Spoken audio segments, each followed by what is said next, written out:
Hello.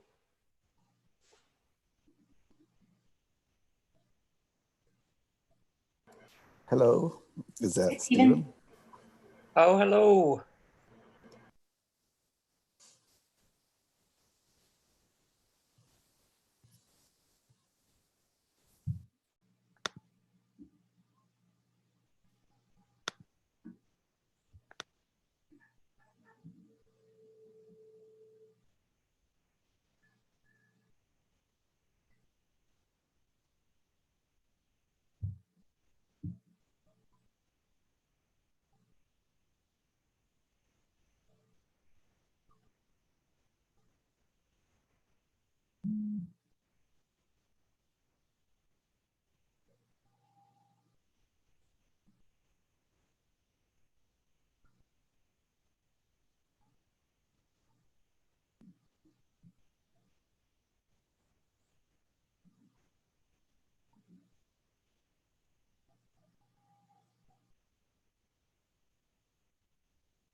Hi, Dave.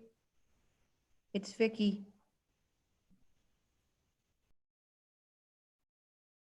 Hello, David. Is he muted or he can't hear me? David Cahill, this is Vicky. Do you read me?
Hello, anyone out there?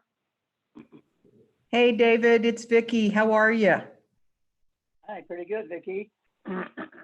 Good. Did The you, advocate, and you saw the Yeah. video on the website? pardon me? You saw the Roseland video on the website now? It was terrific. I knew you'd enjoy it. It's great propaganda because it shows something actually is happening inside the building. Yep.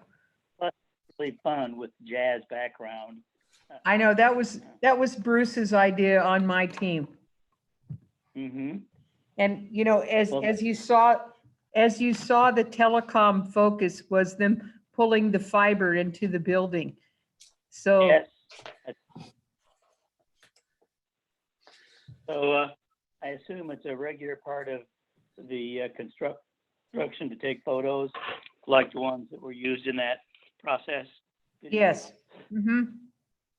I figure we don't want to overdo it, but I figure maybe in 2 or 3 months, we might have another fun video. I'm sure we will. I just know that we were so excited to get that fiber pulled in there for that community because we tried like everything to get it pulled in to the existing facility. And of course, that was a big no-no.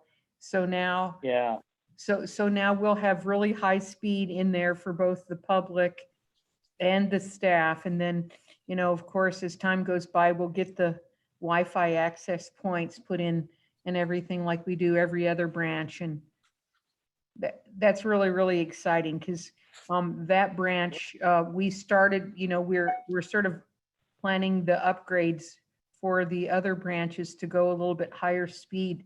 And that one, we're just starting with the highest speed for like what we're going to be upgrading Sonoma Valley and some of the other branches too. So it's really exciting that we're just starting with that speed for Roseland. And I yeah, know, it's good that Roseland is going to be first in something. well, yeah, and it's going to be a very nice, it's going to be a very nice facility once we get it completed. I'm just really happy that you made that suggestion, David, and it was good to get it up on YouTube and then put it on the website. That worked out really swell. You mean this was actually my idea? I thought Yeah. it was already up. Oh, well, good for me. No, well, we hadn't put it up on YouTube yet, and you got me to thinking about it. And I thought, I wonder why I didn't think of that. And so then I put it up on YouTube, and then Bridget linked it up, and Edie put it on our website. So, Yeah, well, you know, I don't know if you recognize the name Pat Kuda. sure. He's the head of the Roseland Library Coalition, the private group that's been pushing this stuff for 5 years. So she liked it so much, she has sent it out to her own list. Great. That's good. I'm glad we got it up there. And thank you again for just putting your foot in my behind to get it going. I'm really glad about it. Well, that's why they pay me the big bucks, right? Right. Right. This Tom Hauser, can you hear me? We can. How are Hi, Tom. you? Thank you. I just want to know I'm available. I'm here. Okay, cool. We're so glad you're here. So we've got Randall and Stephen and Mr. Hauser and Commissioner Foxen, Commissioner Schneider, and we have Commissioner Doyle, and we have Jody Frost, our CFO is on as well. So we're getting loaded up here.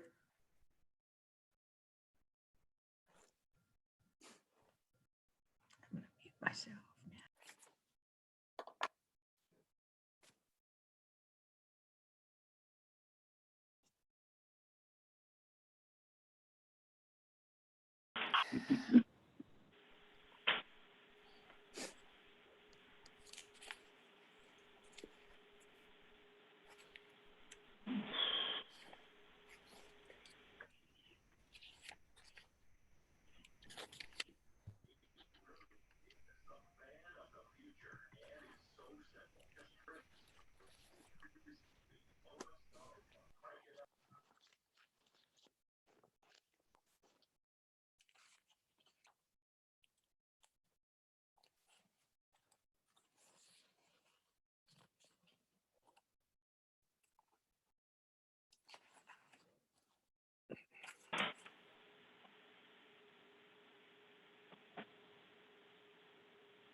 Hi, Ann. Hi there.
Oh, shoot.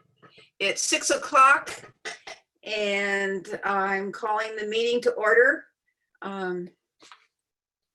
So I will call a roll call to see who's here and who isn't here. David Cahill, are you here? He's here. I can't hear him and I can't see him. As soon as the agenda comes up, everybody kind of disappears. Okay, Deborah Doyle. Here. Andy Elkind, Here. Paul Heavenridge, Tom Hauser. Here. Okay, Barbara McKenzie. Randall Neff. Here. Aaron Schneider. Here. Stephen Zolman. Here. And I'm here. So let me, Paul Heavenridge.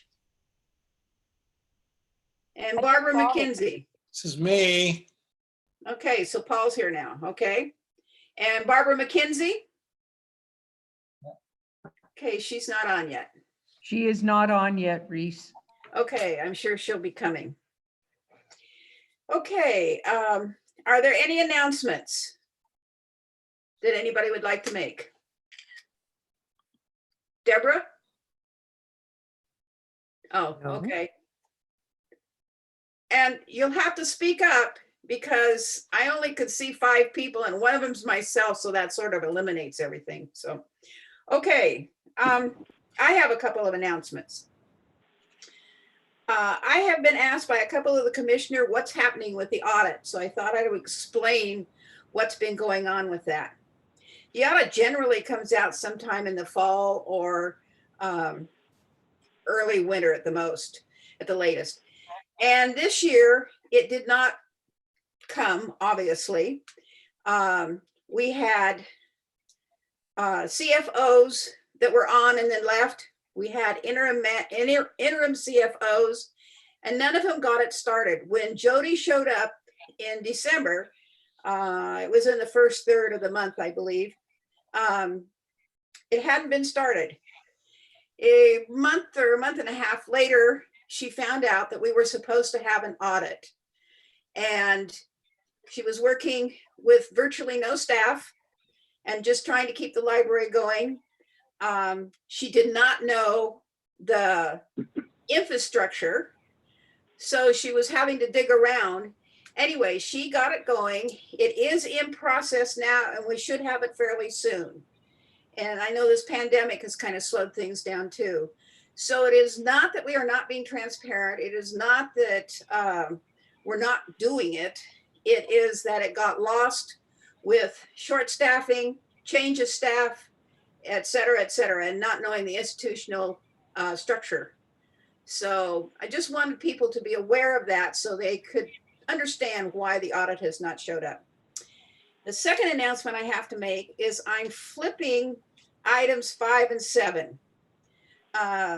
We're going to be doing the remaining budget for the rest of this year first, and then next year's budget second. So it's just flipping those 2 items. Okay. Any other announcements now before I move on? Okie dokie. Public appearances. Are there any personal public appearances on that want to make a comment before we read the emails?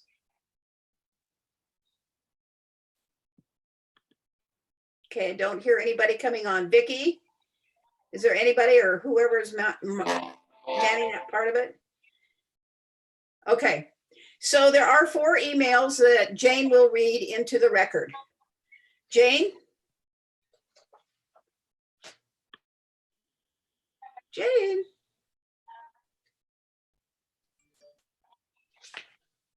Is she there? Thank you. Can you hear me now? Yes. Okay, great. Here we go. First one is from Jonelle Jelanedra. In the minutes of the last meeting of the commissioners, Ann Hammond wrote that one of her priorities was saving staff, although in the list of proposed budget cuts, one of the items was eliminating extra help for 1 year. I see now that in the minutes for the upcoming Library Commission budget meeting, there is this proposal. The library recommends delaying the return of extra help staff until at least September 30th, 2020. While that is certainly a better prospect than no extra help for a year, I would like to point out that it is often the extra help staff who keep libraries open that would otherwise be closed due to lack of staff who are out on vacation or due to illness. If, as seems likely, staff will possibly be out due to closer monitoring of potential illness or attending training to implement more online and remote programming, cutting extra help may prove detrimental to keeping libraries open. Extra help positions are less expensive than replacing them with permanent staff because they don't earn benefits, and extra help personnel allow branch managers more flexibility as they don't require advance notice to cover absences. And as extra help would only be filling shifts that regular staff cannot fill, I don't understand how keeping a trained workforce available, since they are not getting paid if they don't work, would cause a fiscal shortfall. It seems like extra help would be a fail-safe in that situation. Thank you. The next one is from Jane Greenwood, who is the Collection Development Coordinator for the library. She says, I understand the commission will be discussing temporary budget approval and will leave the bulk of the division of amounts among departments to the OMT.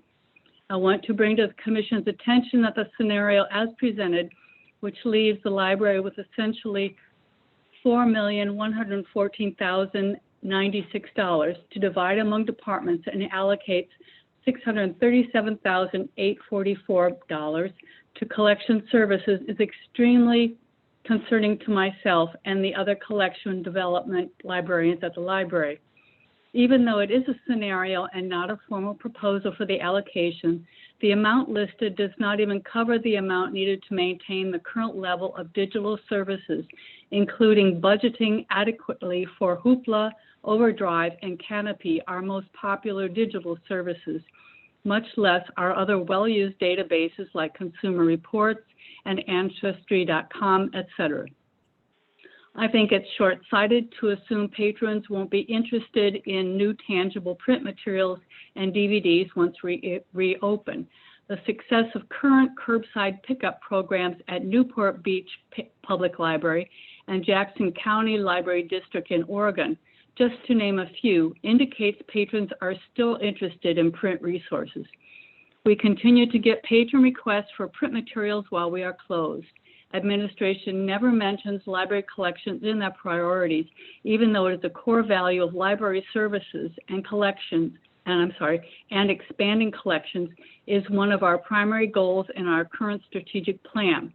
If we are going to attempt another tax measure in the coming years, patrons and voters are going to notice if we don't prioritize library collections. The next one is from Cammie Marie Funk. Hello, commissioners. I understand we live in uncertain times right now, and what we are facing is unprecedented and makes decisions like budgets difficult. However, I think it is unfair to balance the library budget on the backs of the employees that allow the library to function. It hurts lower-level employees a lot worse than it does upper management. The loss of just one day of pay is devastating for me and many of my coworkers. Additionally, getting rid of extra help will just cause problems in the future, including cutting open hours, because there is no way all the branches can operate effectively without the use of extra help employees. To be told that the absences will be covered somehow by full-time employees is insulting and condescending and demonstrates how little management understands the basic functions of running a branch. I encourage you to take employee comments into consideration before allowing us to suffer through pay cuts, hour reductions, or benefit reductions. We have all given our best to this system. We do not deserve to be the last priority. Thank you. And the last one is from Dan Cottrell. Dear Commissioners, while I am glad to see the library took most of the cuts to staff pay off the table through August, I am still not clear on what the priorities are in terms of what gets cut. Hopefully these will be laid out tonight.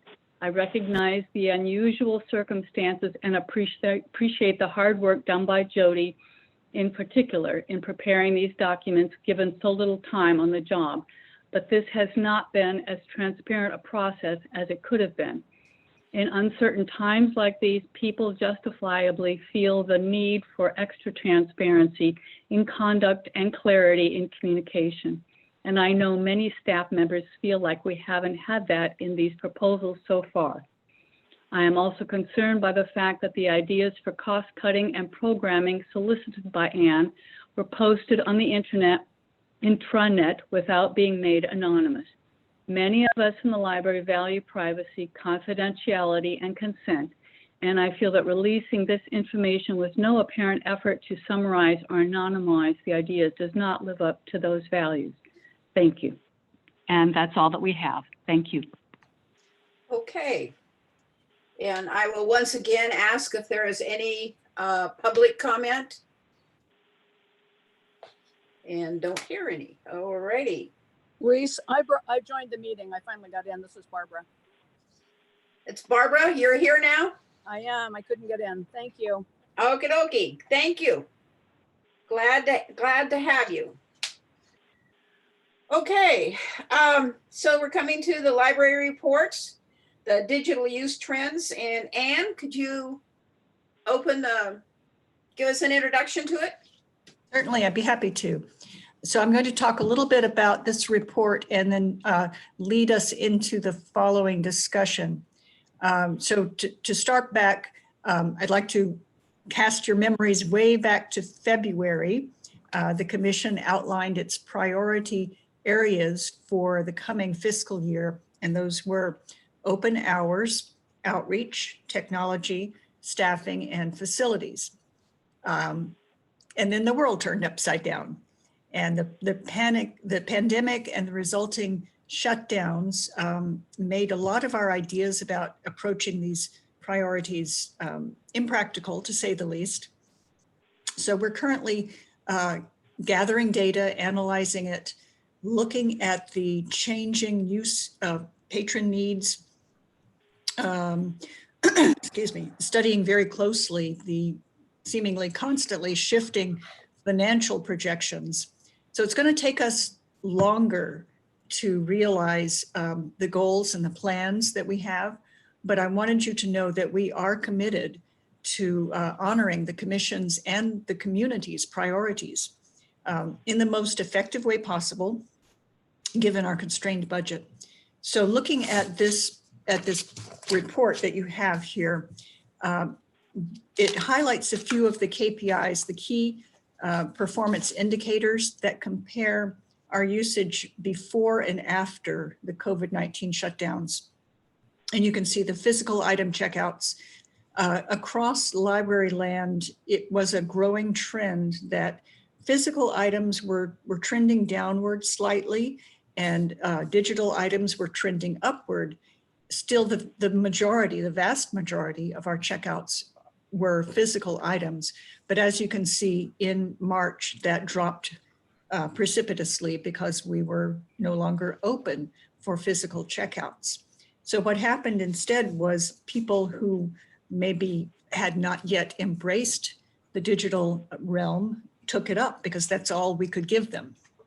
And so all of our digital checkouts grew exponentially. As we are gradually able to get back to normal, whatever the new normal is, I really do not think that this is going to go back to the previous levels. I think we will continue to see a higher level of digital usage, even as people return to the physical items that they enjoy so much. So our new ratio will be a lot closer, and that's going to have implications for our collections budget in the future. We'll need to reflect the fact that people continue to want the digital items and they want the physical item, has been pointed out by staff comments. So that's one example of ways that we're going to use the lessons of this crisis to learn more about our community and apply that knowledge to our operations. We know that the library exists to provide materials and services to the community. As the community's needs change, our services need to change. That's not new. That's what libraries have done throughout our history and will continue to do. The thing that is new is the speed of the changes and the constraints of our revenues. Those two things combined are going to make life in the next year, especially our staff are already engaged in the process of coming up with new and innovative ideas, as you've heard. And we're going to continue that. We're going to try to get as much information as possible. Jody's going to walk you through the information in the packet. Excuse me, I'm really having a lot of allergy tonight. And then we'll ask you to give us some leeway to reallocate spending as needed for the remainder of this year, and then to pass an interim budget to guide us from July through September of fiscal year 2021. By September, we anticipate having reliable enough forecasts that we can build you a really complete budget presentation with all the details fleshed out. And we will do it in as inclusive and transparent a way as possible. Are there any specific questions or comments about the report that you've been given here? Ann, this is Andy. I have a couple of questions, please. Sure. I'll give you my questions and I'll take them on the meeting. So on the bottom of page 6, the report notes many patrons go directly to heavily used resource websites or mobile apps such as Canopy, Overdrive, Lynda, and others. Mhm. All these resources show large increases in usage. Do we have any specifics about those increases? And then on the top of page 7, we have a table that shows the average per month for the year 2018-2019 and the average per month for the year 2019-2020. I was struck by the very, very high percentage increase, recognizing that, you know, we've only been fully electronic for less than 2 months.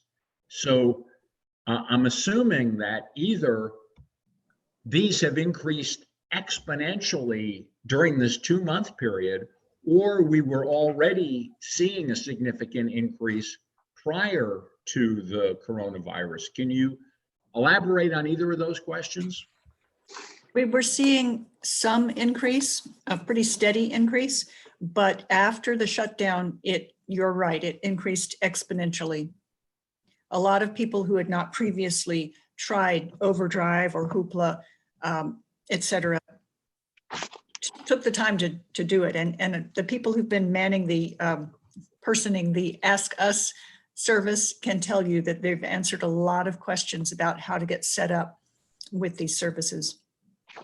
So do we have any specifics on use of Canopy, Overdrive, Lynda, and others?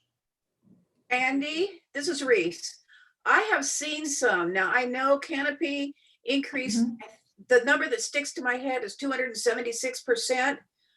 One of them increased over 1,000%.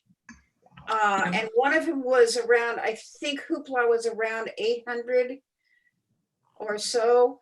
So yes, the statistics are there. If you'd like, I'll go back through my packet and find them exactly. Yeah, they were included in the last commission packet, and we can certainly get you. Oh, they're in the last packet. I'm sorry, I missed it. Okay, I can get. No, but we can get updated for you. Yeah. Okay. Thank you. Sure. This is Barbara. I had a couple of questions. Okay, Barbara. Following up on what Andy said, I mean, percentages are interesting, but they don't really tell the tale. I mean, 1,000% increase on 10 is, you know, not meaningful. I mean, I'd like to see the real numbers on that. Okay. Secondly, it was a rather jaw-dropping to look at that table on page 7, the streaming media checkouts, TV, movies, and video. Yeah. Are something like 132,000. I added all the rest of the stuff. It was like 93,000. I mean, it's just so incredible, you know, about what people are using in the library to stream media. And I don't know. I thought that was, I don't know what to say about it. It's rather shocking. It looks like we're getting about 40 calls a day, which is, you know, it's good. It's not, you know, hundreds, but I'm glad people are checking on things.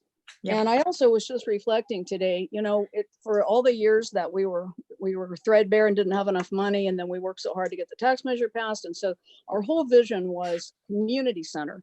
So even if people weren't checking out the books or doing that stuff, they would come to the buildings and they would have a safe space and they would be warm in the winter and cold in the summer. And we would have programs and events and all that stuff. And so besides just switching what we buy, the loss to me of like our entire vision of where we were going is just stunning. And I don't have and we had another COVID death today. So, you know, as long as those continue, we're going to be in the shelter in place, you know, phase 1 or whatever it is that the state has in place for who knows how long. So I'm wanting to have at some point in time I really, really appreciate this report. I mean, it's a very nice kind of benchmark and good information to have as we move forward. But this whole big vision of where we're going, it's a radical change. And so I'm looking forward to talking about it as a commission. Thank you. Anybody else? Karen? There we go. Thanks. Yeah, Anne, I just want to, regarding Andy's question about the trends in online usage, would it be fair to say that once we started getting a fair amount of, once we got Measure Y money for the library, and we've started building the collections and actively adding to them, that the usage had been going up quite well, not like the hockey puck we see for April, but that was a big contributing factor. And also the marketing campaigns that we've been doing, the really good marketing has also helped. Would that be fair to say? That's absolutely fair to say, yes. It takes both the money to provide the materials, the staff to choose the correct materials, and the staff to market the materials. It's all of those things together. And we had a really good situation going there, which is why our materials were being increasingly accessed even before this happened. So we're actually in a pretty good position now. We have the usage, we have the expertise, and we can build things back up in terms of the physical materials as we get a little healthier budget-wise. Thanks. And I want to also say I'd really like to, this report was very useful, very nicely done. I'd like to see more. I'd like to see us get a report like this every month. And I would like to see the monthly indicators too, with the comparison with the previous year. Sure. Great. Okay. Anybody else? Any comments? Okay. So we're moving on to item 7, which is the remaining 2 months of this year's budget. And Anne, do you want to start us off again? Sure. So we know what our situation is for the rest of this budget year, and it's pretty grim. We'll have some big decisions to make, and we can do it. We can get through. It's only 2 months. We can get through that. We just need to recognize that the way that we had the example that was given of how to divide the remaining funds, as was pointed out, does not leave enough for collections. And that's the bread and butter of our library system. So we'll have to make some choices in terms of how we reallocate. And we would like for the commission to give us that agency to make the decisions as needed. And Jody can walk through the actual numbers there whenever you're ready, Jody.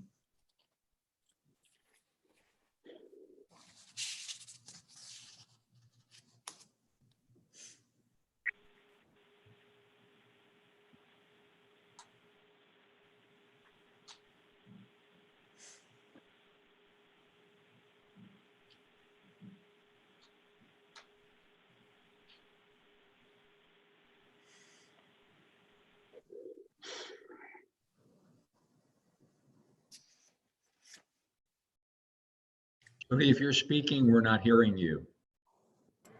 Oh, sorry. Yes, I've been rattling on. So let me start again. We have more news now than we did last week, in that Governor Newsom's emergency order, I believe it's N42-20, is deferring sales tax until July 31st. So if we collected any sales tax this year, we won't see it until after the start of next fiscal year. So basically what we've got in our budget now is what we have remaining for this next month and a half. It's a short time, which is good. But let me walk you through some of the numbers.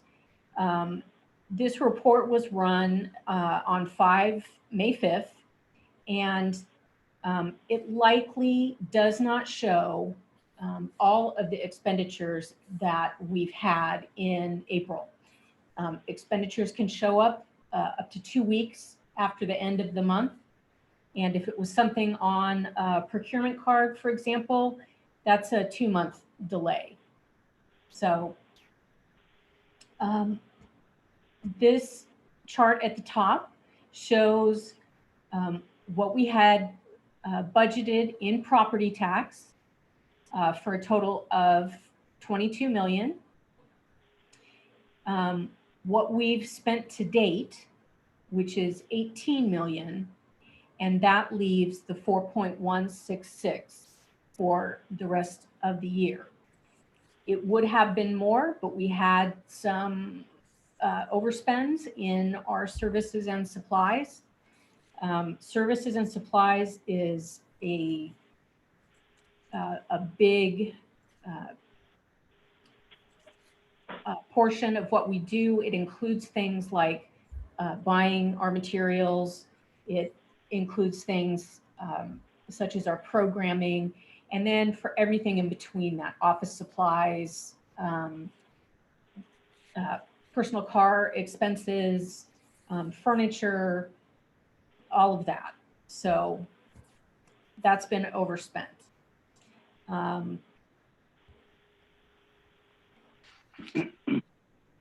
Does anyone have any questions on this? Yeah, this is Barbara. I'm a little foggy on this. So this is the budgeted amount and the amount spent, and the amount went at the bottom, the 4.1 remaining is the remaining budgeted amount to be spent based on the budget, right? Not based on our income, not based on the revenue. Is that correct?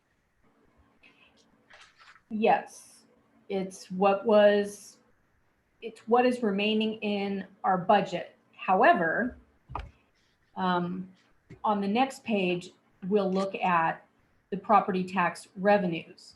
So this is what we thought we'd get. We've received just $51,000 less than that to date. So we're done getting our property tax for the end of the year, unless some comes back to us in some kind of a true up after the county does their thing at the end of the year. The numbers below, we've received this amount. We've spent 18 million of it. So really what we have remaining to spend is 2.6 million. Jody, this is Barbara again. So that's real money at the bottom, 2.6. The other one, just a budget number. It's correct. 2025. And on that budget number, under retirement, you've got 1.283. That has the 750,000 in there for OPEB? It does. Okay. Actually, Wait. sorry, it does not. It Yeah, this is Stephen, and I wanted to ask the question too, because at our last discussion, it seemed unclear whether we made our January 1st, Right. 2020 payment, and I still haven't seen anything in writing, so I'm hoping that's where you're going to go with this. Yes, the January payment has not been done. We can still do it before the end of the year. The money is sitting in fund balance and is there for that purpose. Well, Barbara, I'm sorry, Jody, this is Andy. A couple of questions. When you say it's sitting in fund balance, does that payment take place outside of the budget numbers? Everything in surplus, with the exception of very few items, all sit in Measure Y. Now, OPEB payments cannot be paid for out of that, I don't believe. No, So that would have been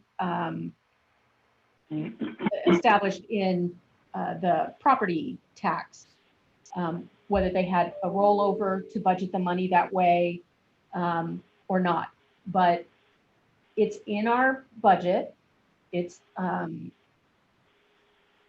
earmarked for that use, but it's not going to take any money out of these pages because it was set aside in surplus. Now, I'm not going to tell you that surplus is a different fund. It's not, which has made it kind of difficult for me to break it apart and see what's in there. So it is in our budget, but it's not going to affect any numbers for revenues or expenditures this year. Does that make sense? It's I'm sitting there. struggling with that. I'm sorry. And- Yeah, I don't understand that either, Stephen. Andy, it's sitting in one of the accounts already earmarked and waiting to be paid. For whatever reason, it has not, the actual payment has not been made, but the money is there and it is not impacting these figures right here. Well, I understand that the money has not been paid. What I'm not clear on, and I apologize, is I thought Jody said the money has been budgeted, but does not appear in the budgeted numbers that show up on page 25. No, from what I can tell from the past documents that the former CFO used, it's committed for the purpose of paying OPEB, and we have that there. But according to the spreadsheets, he kept it in the same pot of money that all the rest of the surpluses, which is mostly in Measure Y. So that doesn't mean that Measure Y is going to pay for OPEB, because we can't. But it does mean that the surplus funds that we have, the fund balance, committed, uncommitted, restricted, are considered separate, and they do not reflect in the budget numbers that we're looking at here. And a final follow-up question to that, and this is really for the members of the commission, because I know you and I had discussed this and it was not, and I realize you've inherited this, but as you point out on page 25, there's a difference between the amount we were projected to receive and the amount that was budgeted for expenditures. There's a difference of 1.5 million. And my question to my fellow commissioners is, does anybody recall where that 1.5 million is coming from? Andy, my memory said that we had a budget of 32 million. And when I saw it at 36, I actually thought it was because I personally had misunderstood something. But it turns out that somewhere in there, an extra amount of money was thrown into the pot. And I don't know how it happened. I haven't gone back through any of the records I have, which are nothing compared to what Jody must have.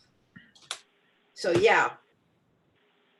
Right, so I'll be digging back further in Ken's files, because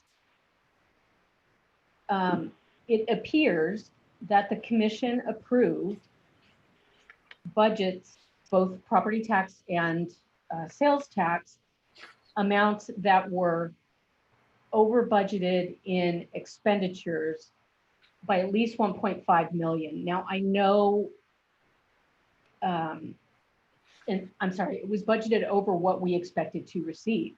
So we thought we were going to receive about 20 million, and that was a good estimate. That is, in fact, what we ended up getting for the year, just a little shy of the whole amount we were hoping for. However, the rollover surplus in property tax funds for this current fiscal year was only $273. So if he had intended to close that gap with property tax rollover, there wasn't enough. Right, and listen, Jody, I appreciate the archaeology you've had to do here, and I don't think we're going to solve this now. I think I would kind of underscore and agree with what Barbara was saying about page 26, that represents real money, and that's what we should be focused on. And what I hear you saying to Stephen's question is, separate and apart from this, we do have funds set aside for the OPEB payment that was supposed to have been made in January, but in fact was not made. Yes. Okay, thank you. This is Deborah. I have a question. Oh, sorry. Go ahead, Deborah. It would be helpful in different organizations that I've been a part of, if there's either a commitment or a fund that you can't touch or a commitment that you have to make, there's a separate line item on the budget, and it's always helpful to be reminded that, so that we always just so that it's always there. I would probably recommend that we do that, just so that we know. Yes, and that would be my recommendation, because it makes it hard to tell when it's all lumped in one spot. Yeah. So just like looking at previous year's budgets is very, very helpful also. Okay. All right, so we are back on page 27, I think it is for you. I think Karen had a question. Oh, Karen. Correct. It's with the previous page, Jody.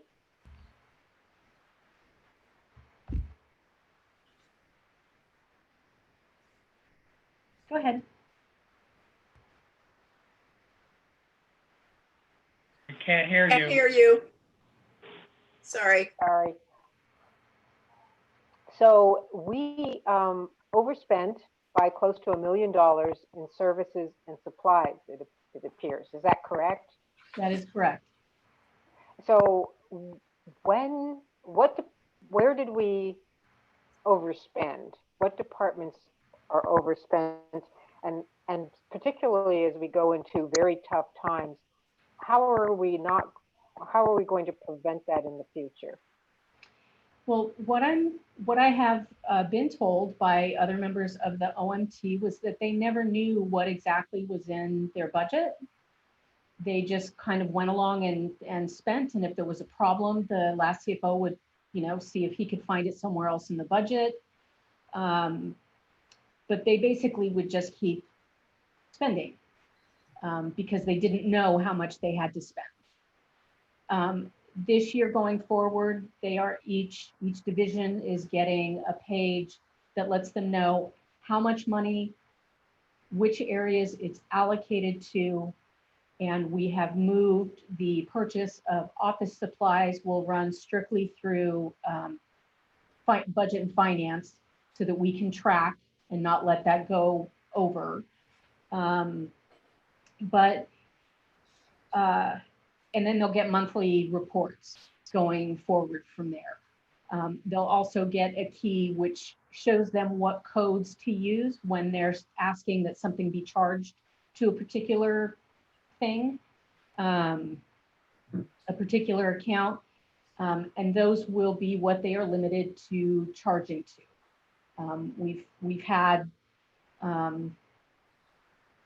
some issues, not a lot, where people are charging to someone else's division and the other division may not have known it. So those are the controls that I'm going to put in place moving forward. And a lot of these expenditures were from public services. So. Okay, thank you. Sure. That was a good explanation. And I agree with Deborah, with Commissioner Doyle, that having a line item for things like OPEB will be very helpful because, you just never know. You could win the lottery and then, we get another CFO and we'll have to do this all over. Yeah. Okay, are we ready to move on from these two pages? Okay, Okay.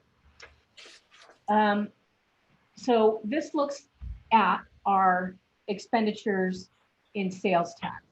Now, this is just a snapshot of the budget as it was on May 5th, because that's when all the reports were run.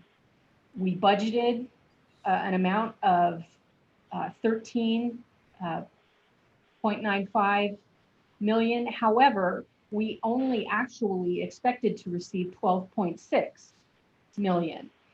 But there were notes saying that rollover from Measure Y would cover that gap. So I know where that one is. I'm just not too sure yet on the property tax. So we have received, we've spent to date less than we had budgeted, thankfully. But this number, even though it looks like a big one, is just what was remaining in the budget for us to receive. We have not received it.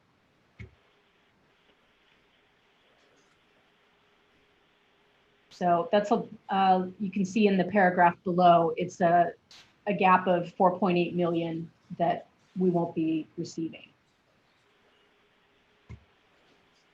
Okay, so we anticipated 12.6 million coming in. We have received 7.7.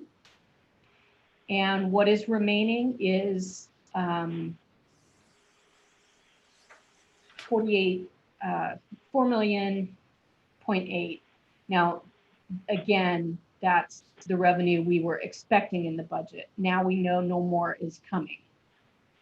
So down here, if we have, originally I was working up all these different scenarios. If we got this amount of Measure Y by the end of the year, if we only got this amount, blah, blah, blah. It turns out we're getting none. So that made the scenarios a bit easier.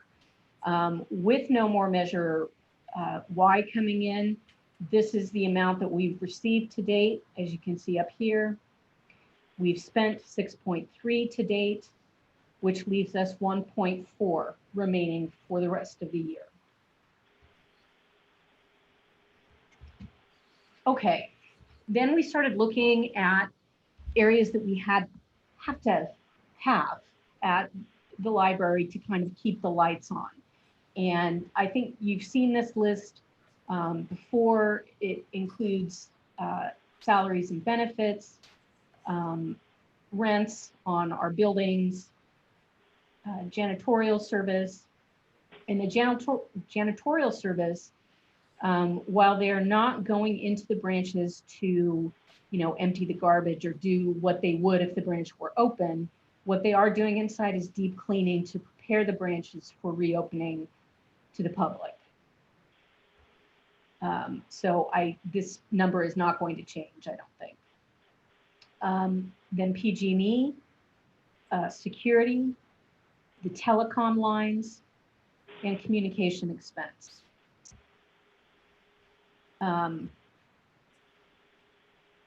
So in essence, we're looking to spend 2.7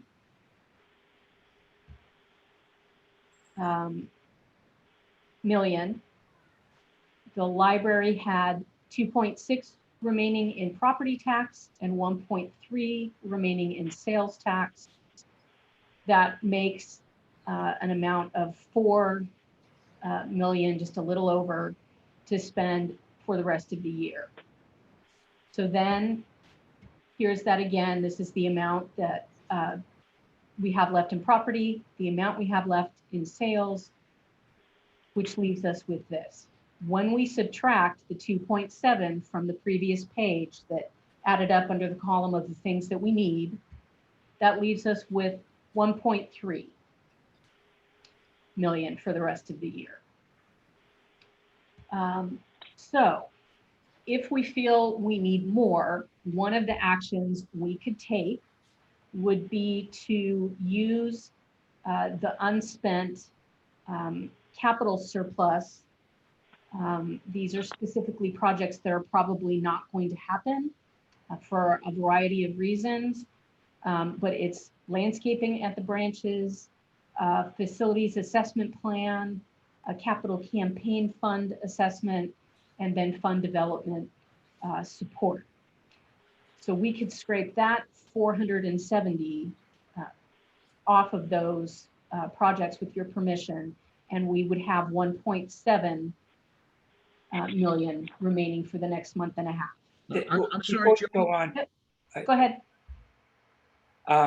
Yeah, this is Stephen. I want, if there's possible explanation for why it is that we don't think we can do a facilities plan assessment or a capital campaign or a fundraising development.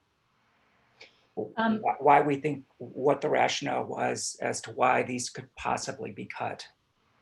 The fund development, these are Measure Y funds. So the fund development support cannot be paid out of Measure Y. We can try to find money for them someplace else because they do need their own budget. The capital campaign and the facilities plan, Anne, can you explain that a little better? Yeah. Yes, these are not easy choices. They're all important things. That's why we had them in our plan to start with. The facilities plan, this was going to be our comprehensive facilities plan to assess all of our buildings and plan for needed renovations or growth. We know that in the next few years, our JPA partners are not going to have the money to do extensive work on their buildings. We're not going to have the money to do extensive work on the buildings. It seemed prudent to not spend $150,000 on a plan that would just sit on the shelf for several years.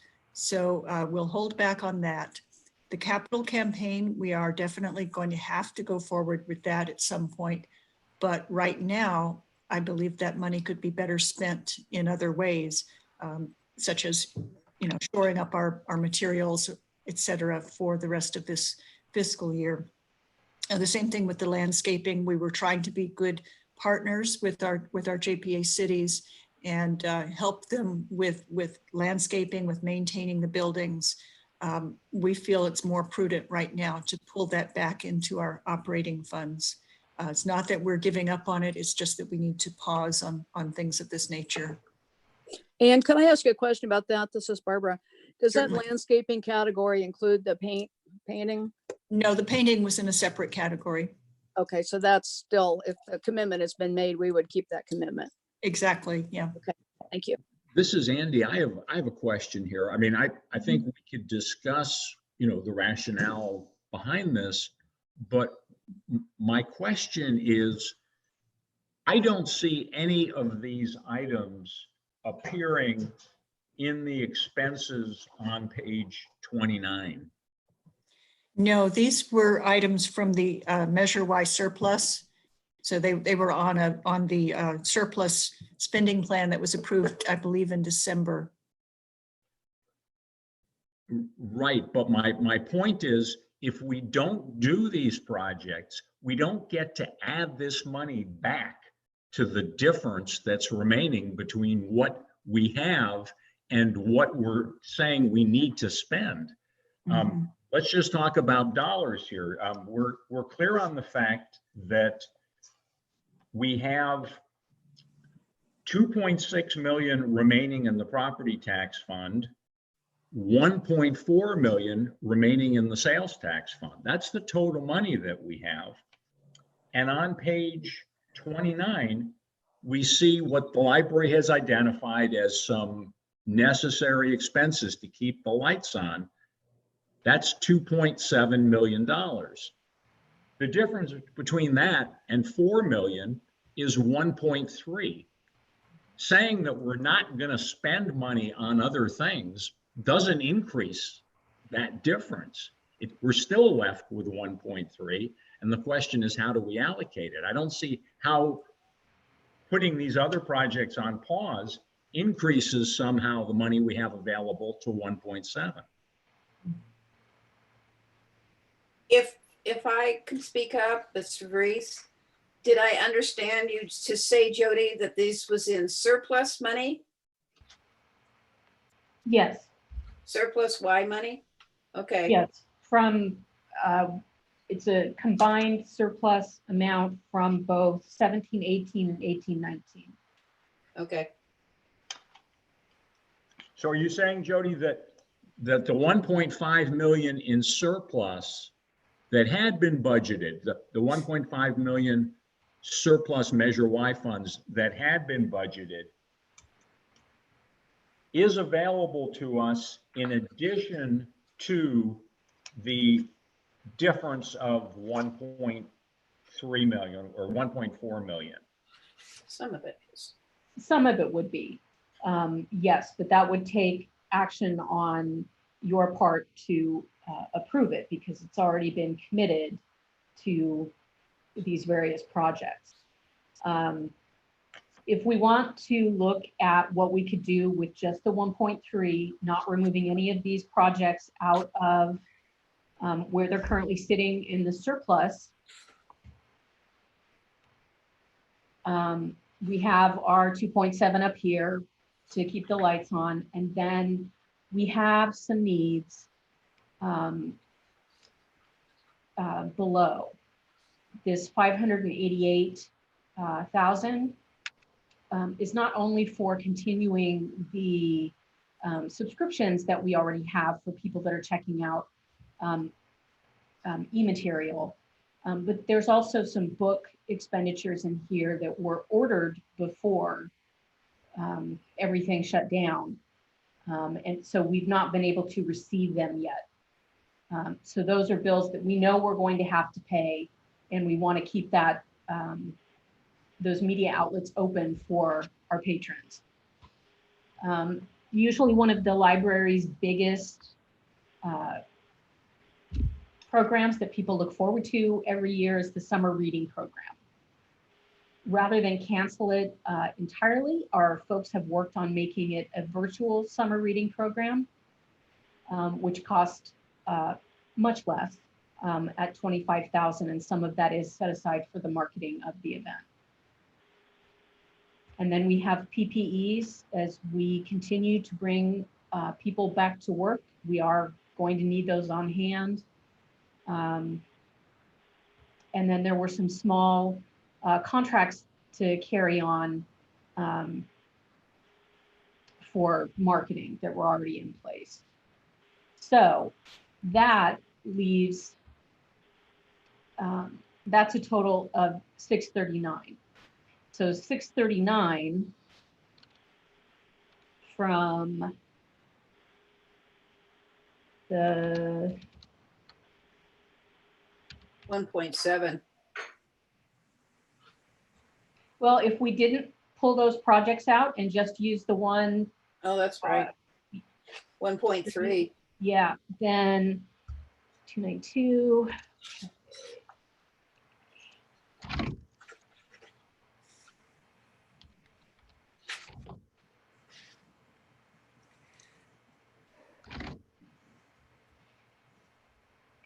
It would be less than a million. So we could go either way, whichever you think would be most prudent. We do only have a month and a half left. So I would love to say that it's unlikely that we're going to spend that remaining amount, but invoices are still coming in every day. So.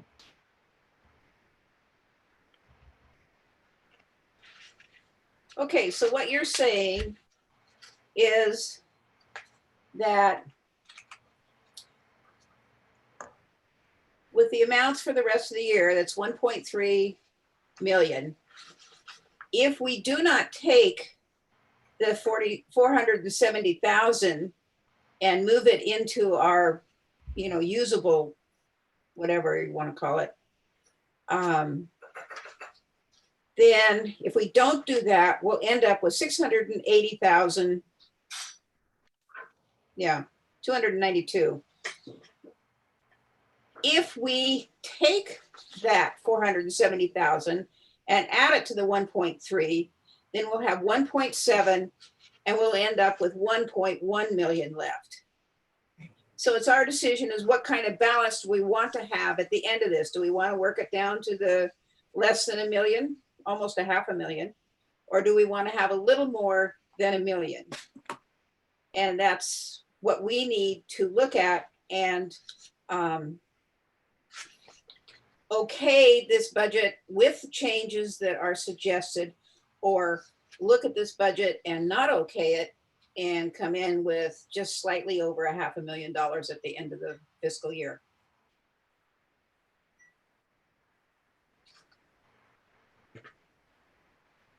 Hard decisions. My We- other, I'm Yes. sorry. My Yeah. other request to the commission would be that at least until September of 2020, we freeze hiring positions, that we delay bringing back our extra help employees until we can reevaluate what our financial system is in September. And I think there was one other thing in the, Yeah, it was the last one, last item on there. This is Tom Hauser. I Hi, Tom. thought we were talking about the budget through the end of this fiscal year and not through September. So I think we need to just talk about through June 2020 in this discussion. okay, I think that's fine. You'll see the same request through September for the next one too. That's fine. That's a different discussion. Yeah. This is Barbara. Could I comment? Yes, Barbara, go ahead. I agree with Tom. I think it was got a little blurry between the years. I mean, we need to, this is a revision to the current budget. This is different than a new budget. And secondly, I was curious, Jody, what information you found out about why we weren't going to get any more sales tax. I did a Google search on this. You've probably found some other information, but the small businesses can keep 50,000 in sales tax as a bridge loan, and businesses affected by the COVID virus get a 3-month extension to file and pay taxes, including sales tax. So I can see that isn't every single business though in California. I'm just wondering, somebody told you we're not going to get another dime. It's kind of surprising. It's just deferred. We're going to get it, but it's not going to hit our budget until next fiscal year. So you've been told by the state that they're not issuing anymore, or by the county? Who The said county, that? the county and the state. The county forwarded a presentation to me that they'd received from their consultant, HDL. That was the emergency order that I quoted at the beginning of this presentation, where it said, you don't have to report it. So there's 90 days wait period before you can receive it. Right, but that's not every business. These are businesses that are directly affected by the COVID virus. I don't know. It surprises me that we wouldn't get a single dollar based on these two policies of the state. But the county told you that, right? Yes. Okay, thank you. So Jody, this is This is Tom Hauser again. We work on a cash basis accounting, so if we don't get the taxes in through June 2020, it goes into the next fiscal year. Is that correct? Yes.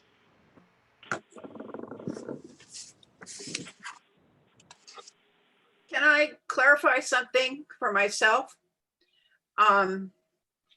If we accept this proposed suggestion for the remaining of the year, would that also include freezing on the hiring, freezing the extra help, and suspending any training as part of it?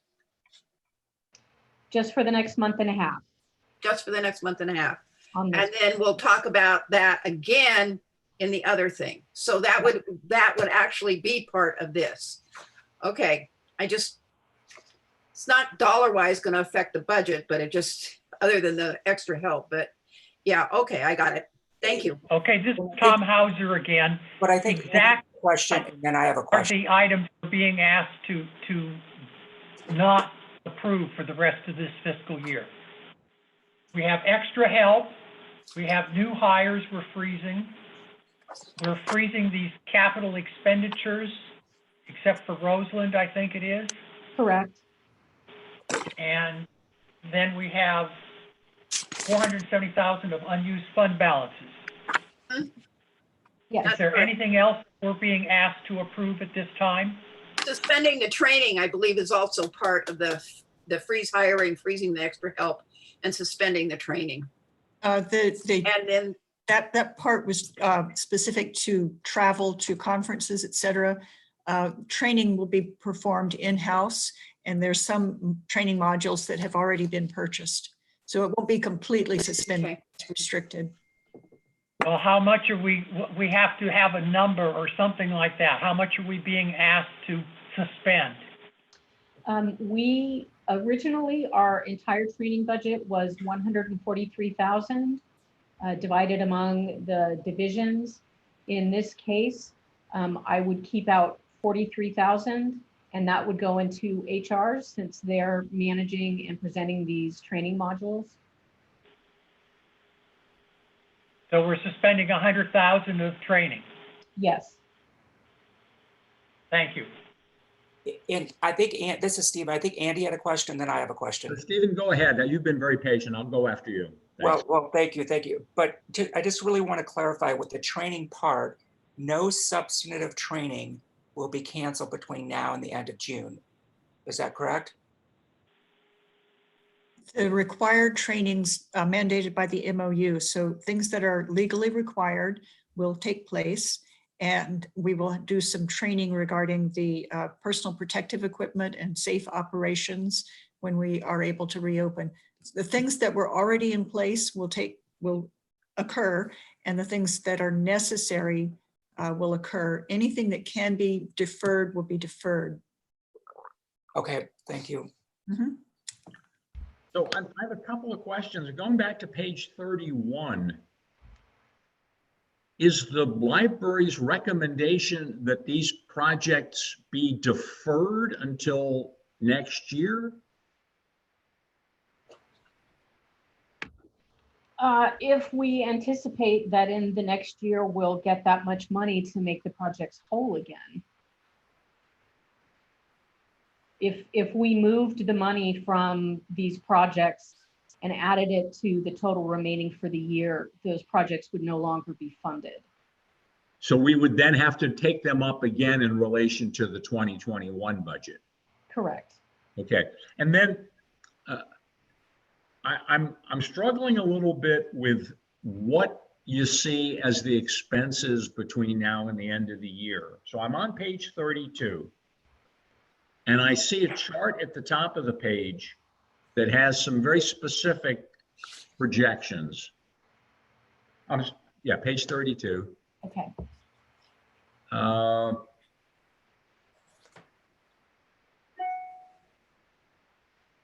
Now that's not the page I'm on, but it's the same information. I'm on the, okay. on the page that there. I keep going.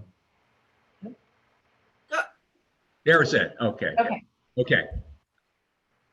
So I see a chart at the top of the page that has some very specific numbers. And I see some numbers at the bottom of the page that are very specific. But now I'm hearing in the course of our conversation about other expenses that are anticipated that I don't see here. One is Roseland. I don't see an amount associated with that. For training, I heard that there was an amount of 43,000. So my question is, what are these other expenses? This does not seem like it's a complete list of anticipated expenses, is it? Well, what we're hoping to do is stop all expenditures except for these that get approved. The Roseland amount is actually, again, in the surplus from 17-18 and 18-19.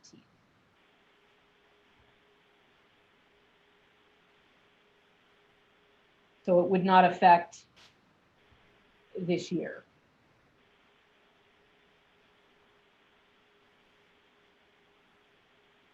So Roseland is not part of the 1.5 million that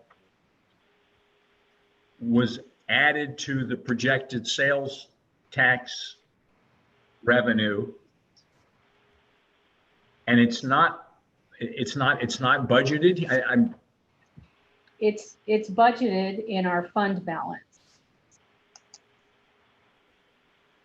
so it does not have any impact here is what you're saying. It does not. There is still money to continue what we're doing. What would stop temporarily would be the renovations happening at Guerneville.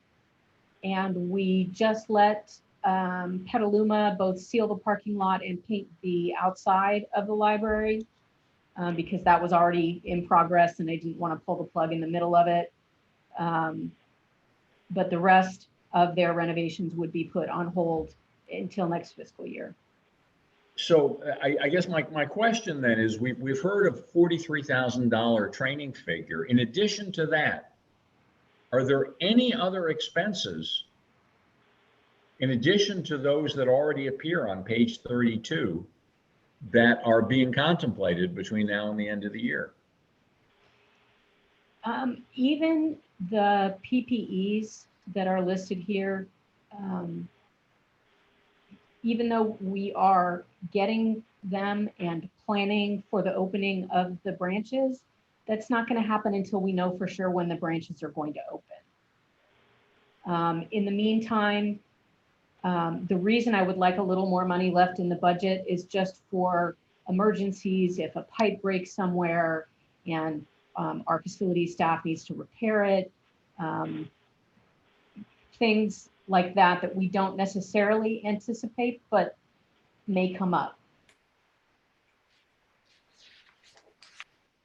So Jody, you're saying there's a cushion in here. Yeah, a small one. Mhm. And this is Deborah. I'm sorry, I'm gonna ask you to walk back to page 31 again. The recommendations for the unspent surplus. So not all of that money would be spent clearly in this fiscal year. No. So the bulk of this would be spent in the next fiscal year, hence the conversation about what do we, is it this year, is it next year? Do you know how much this would save for this fiscal year if we eliminated landscaping facilities plan, the capital campaign? 170,000. Yeah, it's 470. For this fiscal year? Correct. Okay, all right, sorry. Then my apologies. I'm go Yeah. for it. We're not to next year yet. This is Barbara. Can I follow up on that? Sure. So I'm confused. If the stuff on the items on page 31 sound to me like they're in the same pot as the Roseland pot of money, because it is not. If this is not money in the Measure Y surplus, so we no longer have that Measure Y surplus. We do. No, I mean, we don't have that. 470,000 more to spend by the end of this year. It would give us $470,000 of that 639,000. If you want to be real specific about it. To reallocate. That's where it would be headed, to make sure we had enough money to spend those, to do those. Well, I have a question when we have. So we're talking. I'm struggling here because it sounds like this is money for these projects that we're planning to spend to cover this fiscal year's gap. Correct? That is correct. So when spent, it's not there anymore. Correct. Yep. Came out of surplus. Okay. So it came out of surplus. So it's not coming from anywhere else once it goes away. Right. Unless we get more surplus, which we won't get. So we're basically saying we're not going to do any of these for a very long time. So with that said, I would like to know what is the impact on fundraising if we do not spend money on fundraising when the point of fundraising is to make money. Yep. I'm trying to understand what happens there? What is the impact? Well, this upcoming fiscal year is going to be the first year that both fund development and marketing are going to have their own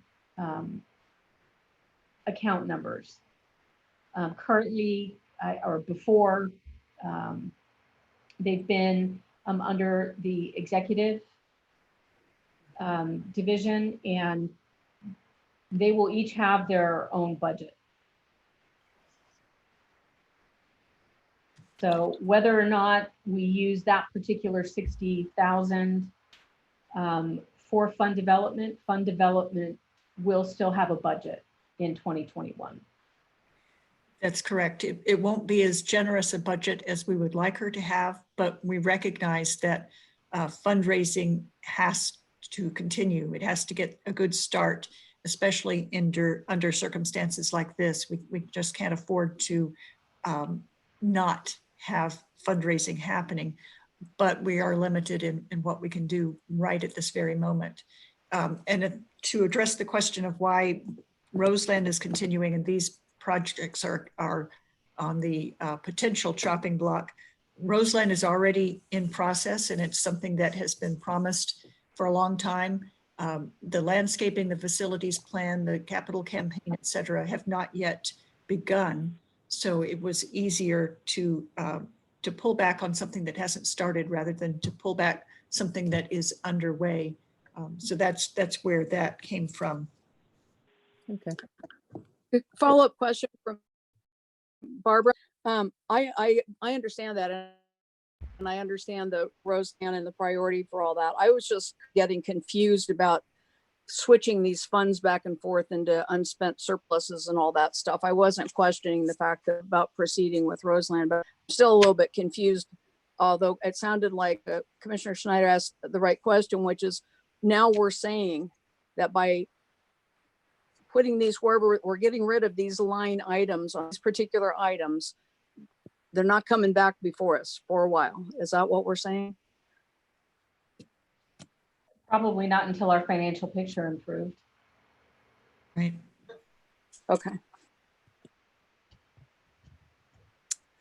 Okay. Can I ask a question from a different perspective? We've been looking, I think, really hard at where we can cut and making sure that there's an appropriate cushion. And certainly from the perspective of prudence, I think that's essential. I'd like to turn the question around for a second and say, are we doing everything we need to be to continue to serve the community during this very difficult time? I see that there's a substantial amount of money, 588,000 allocated for ebooks and subscriptions. I mean, right now, the only access to the library is the digital access. Are we doing enough here? Or are we basically just closing our doors and waiting for something to happen, and in the meanwhile, not doing what we can to support the folks in Sonoma? It could certainly always do more. This is what our collections manager has determined is the absolute minimum, and we'd like to be able to give her more than that. The 588,000 will pay for additional ebooks and e-subscriptions. It will also pay for, as Jody mentioned, some physical items that were ordered prior to the shutdown and we've not yet received. So we'll be billed for those when we do receive them. Again, we want to do more, but we have to be very careful at this point not to overextend to the point where we're crippled in other areas.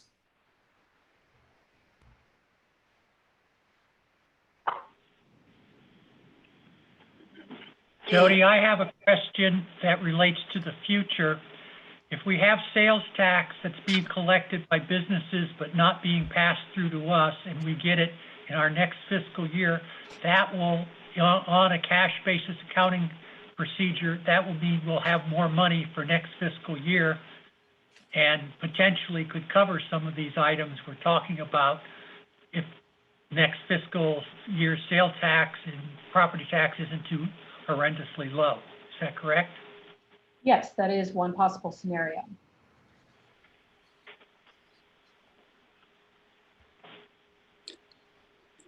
Any other questions? I think, I'm not sure this is the right place to interject. This is Barbara, Mr. McKenzie. Since Jody mentioned HCL, the sales tax consultants, I was going to bring before your attention basically the same consultant who made a report to the regional transportation agents this afternoon, and I printed this off at about 5:15.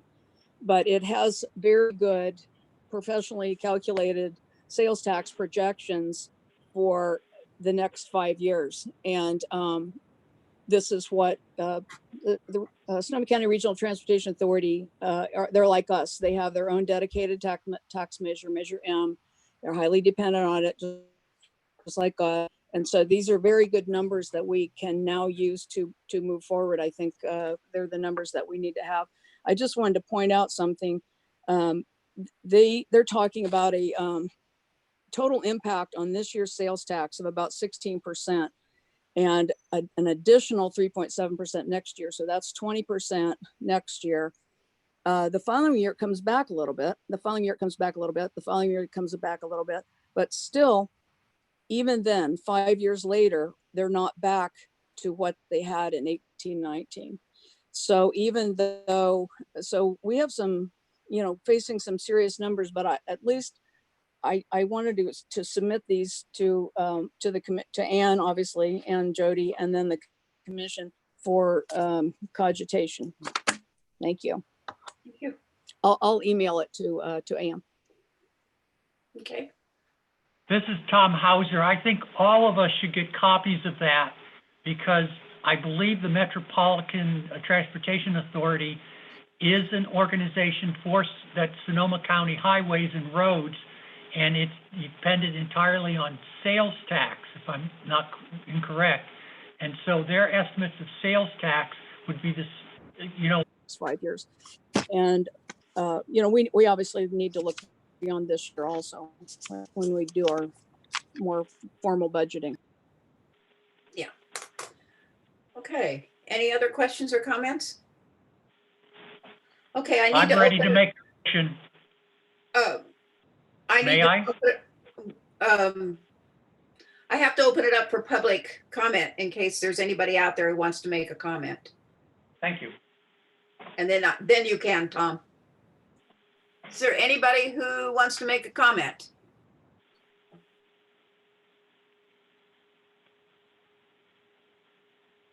Okay, I'm not hearing anything. So Tom, you want to put the motion forward? And I'm going to ask that people be very careful in listening to this. I think I've got everything written down that we've been discussing. I move that we amend the 2019-2020 budget as follows. Eliminate extra help going forward for the rest of the fiscal year. Freeze new hires for the rest of the fiscal year. Freeze capital expenditures except for the Roseland tenant improvement expenditures. Reallocate $470,000 of unused fund balance projects and suspend $100,000 of training.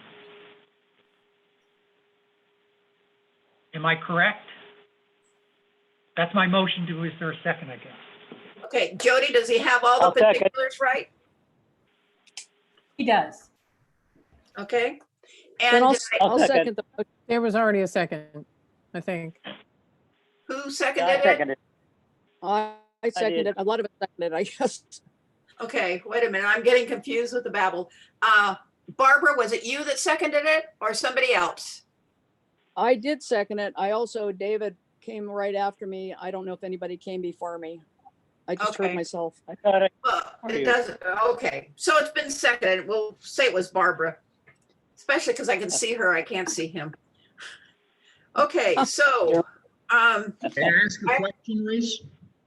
pardon? May I ask Yes. a question? Tom, I agree with everything that you've noted. I guess my question to you is, if we approve that, does that in fact mean that what we will be approving are the expenses that appear on page 32? Yes, Yes. Do we need to add something to that effect as part of the motion? that's fine with me. The more clarity, the better. This is Deborah. I'm also concerned. It's very, very detailed, and I think that that's great, but it also, does it allow Anne any flexibility if she needs it? Tom House here. I believe that Jody said that there's a little surplus that's there just in case. Anne, is that good enough for you? I believe it will be. Okay, thanks. I have a question. We hope. The original draft motion talked about delaying the return of extra health staff until September of 2020. And now, but as the motion, as Tom stated, it said this fiscal year, which I believe we mean through June 30th. So is that, am I missing something? Did we agree on that change? That's something. I respond to that. We're dealing with the current budget. Right. We're not dealing with the budget beyond June 30. Right. So we have our next discussion, which will talk about what we're going to do July 1 going forward. Excellent. Okay. So I'll call the roll for the vote. Wait, can we, I'm sorry, this is Stephen. Can I ask for clarification? Sure. So with Tom's stated motion, I guess I got lost. Is that meaning that the unspent surplus items that were delineated, the 470, was part of that motion or not part of that motion? Yes, part of It that was. motion. It means that we are not going to have that 470 for those items anytime in the near future until our financial situation gets better. Is that right? So we decide to put it back in. Yep. Oh, okay, thanks. I mean, we could do it tomorrow or in September if things miraculously improve. I mean, we could do it anytime, but we just have to put them back in. Okay. Madam Chair, I believe you're calling the vote. Okie dokie. David Cahill. Yes. Yes. Okay. Deborah Doyle, Yes. Andy Elkine, Yes. Paul Heavenridge. Paul? I'm sorry, I was on mute. Yes. All righty. Tom Hauser, Yes. Barbara McKenzie. Yes. Okay, Randall Neff, Yes. Karen Schneider. Yes. Stephen Zolman, Yes. and Reese Foxen, yes. So unanimously, we have accepted the remaining budget as proposed. Okay, so where are we? There is nothing on the consent calendar. So we're going to move to the 2021 budget, 2021 budget. Yeah. And do you want to open it up? Start it out. Okay, so again, we've got a difficult situation here. We're looking for some guidance in how we approach the beginning of this fiscal year, at least through September. We hope that at that point we'll have more clarity with the financial situation and we'll be able to make really firm plans after that to approach some of the commissions and the community's priorities. So what we're going to be presenting is the bare budget essentials for July through September. And then we will come back to the commission at that point with a more fleshed out plan. And I will give the floor to Jody at this point.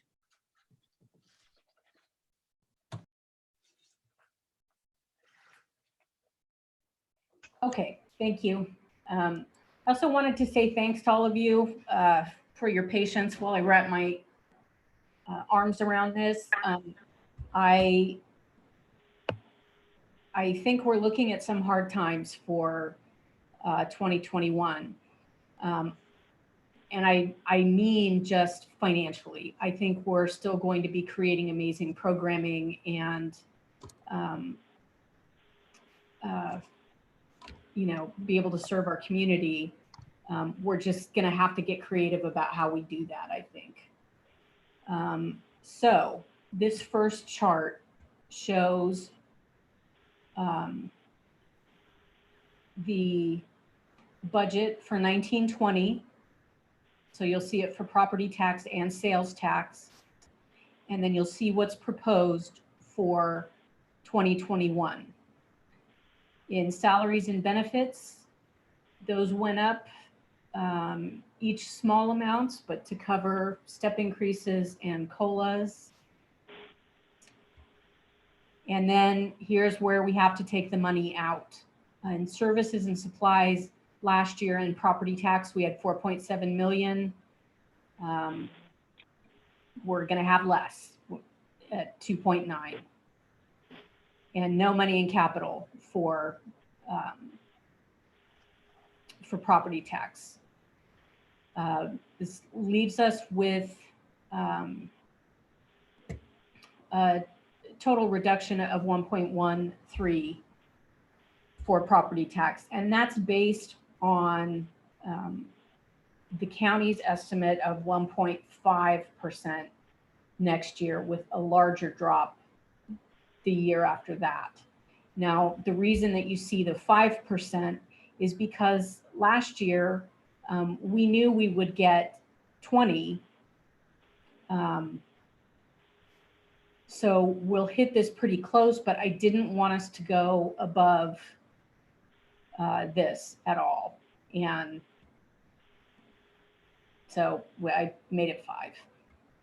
Jody, I'm sorry, this is Andy. That figure in the 19/20 year, the 22,317,000. Yes. You recall that included in excess of 1.5 million.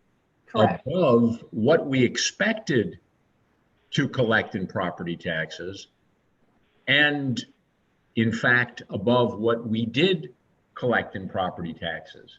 So what you're actually showing in 2021 is not a reduction in property tax revenues, it's an increase of $360,000. Yes, and we can make that, we can bring it down lower. That's just going to be out of services and supplies. Well,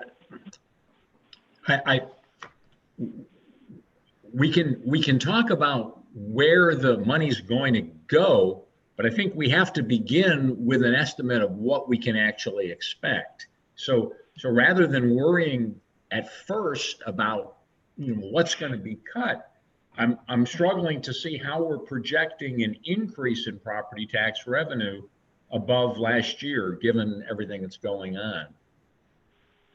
This is Tom Hauser. I have a question on the same point. Is this a revenue discussion or an expenditure discussion? It's got to be both, Tom. This is a budget discussion. So it's a snapshot at the beginning of the year of what we expect to receive and of what we expect to spend. And what we expect to spend should not be more than what we expect to receive. So in other words, we expect to receive 21,179,000 in property tax. That's what this says. It's probably going to be closer to 20. Because that's more than we got this year, and that doesn't seem realistic to me. No, I have this on another spreadsheet with more original numbers with a number that was 20 million. So excuse me for not correcting it. This has to be lower than our expected revenues. So this will drop down to 20 million. 20 million even or 20 million? No, what? there will be a little in there. It'll be like 20.8 or something like that. Okay. Again, that's what we thought we were going to receive this year was 20.8, and to date we've received 20.765. Yeah. Yeah. I don't know how this will play out at all, but I remember from previous years that in June with property tax, we often got a little true up, close out, the balance. So I don't know if that's going to affect it this year. Okay, so this will be lowered, and I can get exact figures for you in just a minute. The sales tax, we're looking at a 10% decrease. Now that's according to the county. Now, the county uses both property tax and sales tax like we do.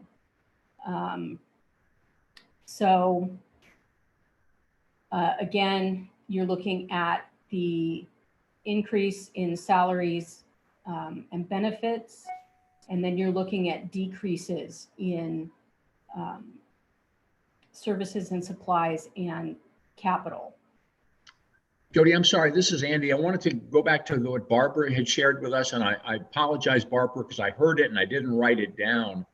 The information that you had, what was the projected sales tax for the year 2021? Yes, thank you, Andy. I was going to come back on there. So they're projecting for this FY 1920 a reduction of 16%. That's overall. So the fall in the last quarter is so dramatic that it's going to bring the whole year's down by 6 to 16% less than the prior year. Are you talking about fiscal year 1920 or fiscal year beginning? I am. Okay. Well, I was starting with this year. So they're talking about a dramatic increase this year of 16% for FY 2020 to 21, another 3.7%. So it's right at 20%, like a hair under 20%. And that again is the specific sales tax. And I think, with respect to Jody, I think when you're talking about the county and has both sales tax and property tax in their budgets, it's not the same as the pulling out it proportionally. And so we can't use 10% here. It needs to be 20%.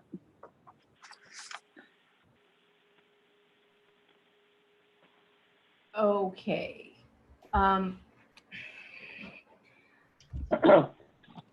have a procedural question here. It seems to me we're getting into pretty heavy doo-doo if we're relying on an oral statement of what the county told us this afternoon with substantial change in a sales tax reduction. Reese, assuming we do not act on the stuff before us this evening for 20 to 21, can we act on it in our June 1st meeting? I really want more understanding of the various estimates for sales tax for next year. Okay, let me ask Jody a question. Jody, would you like to take that 20% and rework these figures? And Anne, I guess you have to be in on it too, on this decision. I can, certainly. If what we want to do is be the most conservative as possible in terms of our revenue expectations. I sent you all earlier a report that detailed what other agencies we're doing. I short of hiring our own consultant, and we really don't have the money for that. If 20% is where you feel comfortable landing in the reduction in our budget, then that's where we should go. So this is Barbara. So this, can you see this? This is. No. Can you see it? No, no. Okay, I want to get this to everybody. Again, I got it at 5:15. This is exactly a consultant's report of estimated sales tax, very specifically for just Sonoma County. It is exactly what we need because it pertains exactly to us. I don't know how to make this any clearer. You're making it clear, Barbara. It's fine. We understand that. The issue now is, do we want to move forward with these numbers, or do we want to ask Jody to go back and revise her numbers to the 20% and come back to us? I'd like it. This is Tom Hauser. I would propose that we refer this to the Finance Committee, which is meeting next Monday. And we Okay, ask to have revenue figures and then expense figures that would be both at 10 and 15 and 20% or whatever, something that she and Ann come up with where we have some options, because we're throwing dice here. We don't know what the income is going to be. Let's start looking at how bad it would be if it's 20% and how maybe it won't be so bad at 10% and at 15, maybe that's where we should go. I don't know, but let's get the Finance Committee going over this instead of all 10 of us. okay. This is Paul, and I agree, and I think we should have, I think we should look at the worst case scenario, like I said, the other meeting, and hope for a better situation. Because as Tom said, we don't know. We're rolling dice here. Then We don't know Jody, how long this is going to last. Yeah. could you take this that we have right here, because I think it's fairly good, and give us 3 different packets, like one that's 10%, one that's 15%, and one that's 20%. Sure. Okay? Now, Could you do that? Then wait a minute. Now, and then get it to the Finance Committee so they can go through it. Now, I know, Barbara, that they say that 20%, but they're guessing as much as we are in some way. No, And I this know, is not- no, wait a minute. Wait a minute. We need a broader perspective. That's what people are asking for. More than likely, we will end up with a more conservative one. But we need a broader perspective. Well, that is, pardon me, that is really getting into guesswork, whereas this is actual calculation by the experts, consultants.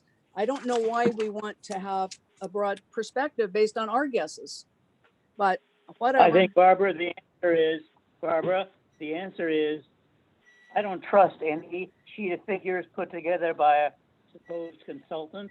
I want to have our own Finance Committee look at it. I want to have Jody look at it and then have it come back to us.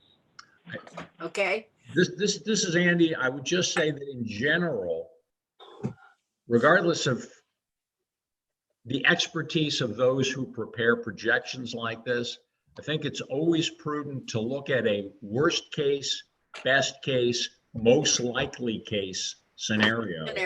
And that's going to require a certain amount of collective judgment. Yes. We've outlined some, and Barbara, I think we're all very anxious to see what you have and don't want to, reduce the value of that in any way.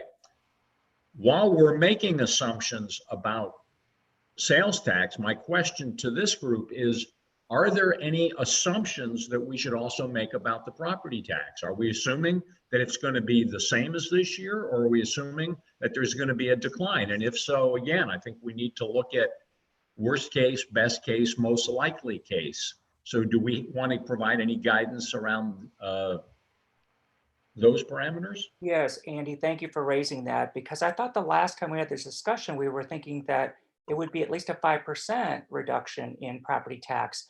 So while we're presenting like, 3 different scenarios on the sales tax side, I would like to keep the numbers that have been presented tonight, but then also do a 5% reduction on the property tax as well, because I think that also provides for a really, really bad outcome that we still need to consider. Okay. I would agree with that statement. And I think we would all love to be able to reconvene in September and say, wow, things have not turned out as bad as we hoped. And we now get to, Not hoped, as we thought, okay, sorry. as we feared, but I think that we cannot, in good conscience, just, go along blithely assuming everything's going to be great when we have no indication of when we're going to get out of the current situation. Okay, so in giving Jody and Ann direction, we're asking for 3 different scenarios, 10, 15, and 20%, based on the same kind of format that she has going here. Now, does that work for everybody? Well, And the 5% property tax reduction scenario, which Stephen has requested. We need to model that as well. And when we have a moment, I have 2.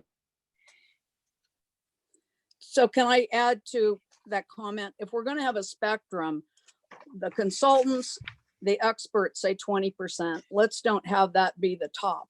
If we want to have a spectrum, don't we want to have a, instead of a 10, 20, and 30 or something like that? I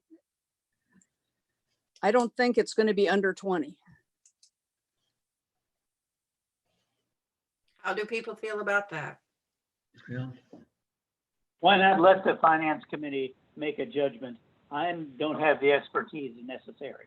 It's probably more. Why don't we have her do realistic. the 3, take the 3 into the finance committee? If they want a 30%, she'll have lots of skills already developed and be able to turn out a 30% in fairly short order for you. So, okay. 30% is a good idea. So, and take into account as you're doing the 5, 10, and 15% on the sale, or 10, 15, and 20% on the sales tax. Throw in the property tax too, down, drop it down in one of those. Maybe in the top one and the bottom one. I don't know.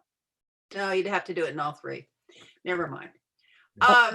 Sorry. This is Tom Hauser. I have a couple of other suggestions for the Finance Committee. I'd like them to review the fund balance policy and the OPEB policy to see if they recommend any changes. I agree. Yeah. Okay. I think Commissioner Schneider had a comment. Thank you. Yeah, So, Karen? so yes, so the list has gotten a little long. First of all, on this page 12, it lists the sales tax for 1920 as $12,600,000. But we know that's actually going to be frozen at $7,764,897. Can we correct the sheet to reflect that? Okay. Thank you. Second, it sounds like we're going to make a decision to send this to finance, which I agree with. There are a couple of recommendations in here that it sounds like we're waiting until the June meeting, and I just want to be sure that things like that for 2021, the extra help, hiring, freeze, et cetera, decision will be moved forward till the June meeting. Is that correct? The freezing, I believe, on the 1920 has been done. The freezing on the 2021 has not been done. Right, that's Right. what I'm saying, is that we have And- decided that everything after June 30th is up in the air. Yes. Yes. Okay. I would also love to see the document that Barbara has. That would be really great. And I have a special request. I don't know if this is allowable, but even though I know all the commissioners cannot attend the finance meeting, I think the more eyes we have on these documents, the better. And I am wondering if going, if we can continue to have updated documents, for example, these various projections that we can all look at. Is there any reason why that can't happen? It becomes a public document when they put the packet up for the finance committee, I believe. Therefore, we have access to it. So Okay, don't see any reason why we couldn't ask Jane to forward each one of us a packet for the finance committee. And we could check with Ann Keck, and if she says no, then we'll send out an email to you. But I don't see any reason why we can't, because it's a public document. Right. It should be fine. There, Yeah. This is a sort of a change in subject. For those of us who were not on the commission before Prop Y passed, perhaps it might be interesting for us to see the last budget before Prop Y didn't pass. If nobody else wants to see it, that's fine. But I would, if someone could dig up that last budget, I think that would be helpful have for me to see. Okay. Deborah, you want to cry. We Yeah, know I right. don't, but yeah, It was difficult, to say the least. these Okay, are going to be difficult also. so we're tabling this for the moment. We're asking Jody for more information. And we will bring it, it'll go to the finance committee next week and then to the commission on their June 1st meeting. Does that work for everybody? I'll call roll just to make sure. So we're in line. Okay, Dave Cahill, do you agree with this? Yes. All righty. Deborah Doyle, do you agree with this? Yes. Andy Elkine, do you agree with this? Yes. Paul Heavenridge, do you agree with this? Yes. Tom Hauser, do you agree with this? Yes. Barbara McKenzie, do you agree with this? Yes, I do. Randall Neff, do you agree with this? Yes. Okay, Karen Schneider, do you agree with this? Nod your head, Karen, if you do. You're muted. Oh, I'm sorry. I said, Okay. Stephen Zolman, you agree with this? Yes. All righty, and I agree with it. So unanimously, we have agreed to table this 2020 budget. It's being reworked, sent to the finance committee, and we'll get it on our June meeting. So, okay, Could I ask a question? sure. So at the finance committee and then the commission meeting after that, you're looking to approve the budget for the whole year. We'll look to approve possibly to December or September with revisiting it in September, or we'll do it for the whole year, whichever is recommended. We'll discuss that and decide. I just want to make sure that people were clear that this was a proposed budget that would last only until September. Okay, so let's go back. Is it okay if the budget is only geared until September 2020? This is Tom Okay. Hauser. May I speak? I think it should be the proposal with the 5, the 10, the 15, or whatever the reductions are, should be for the entire year, and we would make it effective for the period through September 30. Okay, And have to readjust it. So we just, Yes. in our motion, we say we're approving these expenditures at this rate for just the initial 3 months. Yes. so you got that, Jody? Is that okay with you? Sure. Okay. Okay. Is there anything else? So I'm going to send in this consultant's report to Jane. Is that what I should do? And then ask that it be distributed to everyone. And no one's going to freak out about the Brown Act or anything, because it's just for information only. For Just information only. don't reply to the email. And yeah, I'll send it out. Thank you. Okay. Okay. Agenda items for future commission meetings? Does anybody bunch. have any? I think we've got them up. Okay. So our next meeting is June 1st. And I now adjourn the meeting, and I thank you all. I appreciate the respect and the questions and the way you've handled this. Thank you. Thank you, Thanks, Reese. everybody. Thank you. Have a Thanks, good everybody. few days. Thanks, Ann. Okay, Thanks, Reese. Stay Bye. safe, everybody. bye-bye. Bye.